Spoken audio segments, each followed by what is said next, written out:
राज्यभर आरक्षणावरून सुरू असलेला वाद आपल्याला सगळ्यांनाच माहिती आहे, पण आरक्षणाच्या मुद्द्यावरून राज्यात 2 ठिकाणी हाणामारीच्या सुद्धा घटना घडल्यात।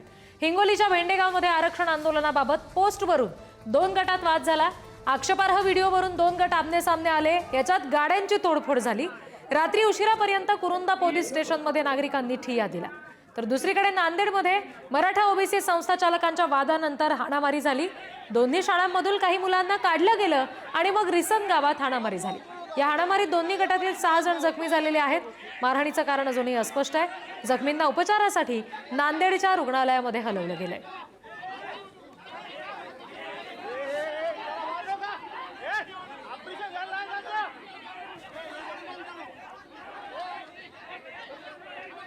आणखी तपशील आपण घेणार आहोत। प्रतिनिधी राजीव गिरी आपल्याशी जोडले गेलेले आहेत त्यांच्याकडून। राजीव, ही जी हाणामारी थेट झालेली आहे, नेमकं काय कारण त्यावेळेला घडलेलं होतं हे समजू शकलेलं आहे का? पोलिसांनी या सगळ्याची दखल घेतलेली आहे का? बरोबर आहे रिद्धी। नांदेड जिल्ह्यातील रिसनगाव मधली ही घटना आहे। लोहा तालुक्यातील रिसनगाव मध्ये गेल्या 8 दिवसापासून वेगवेगळ्या पद्धतीने गावातील मराठा आणि ओबीसी मध्ये वाद सुरू आहेत।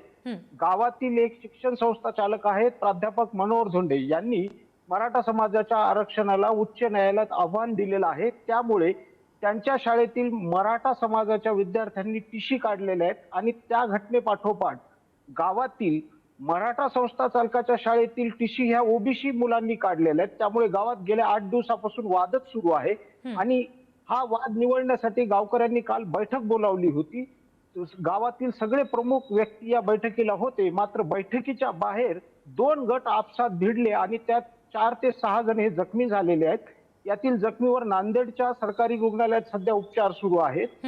या घटनेनंतर जिल्हा पोलीस अधीक्षक आणि अतिरिक्त पोलीस अधीक्षक यांनी गावात भेट देऊन गावात शांततेचे आवाहन केलेलं आहे। एकूणच गावात आता तणावपूर्वक परिस्थिती जरी असली अगदी, आणि त्याच्यामुळे जर का आरक्षणाच्या मुद्द्यावरून अशा पद्धतीने हाणामारी व्हायला लागली तर मात्र या सगळ्या परिस्थितीवर नियंत्रण मिळवणं फार गरजेचं ठरेल। धन्यवाद सगळ्या तपशिलांसाठी।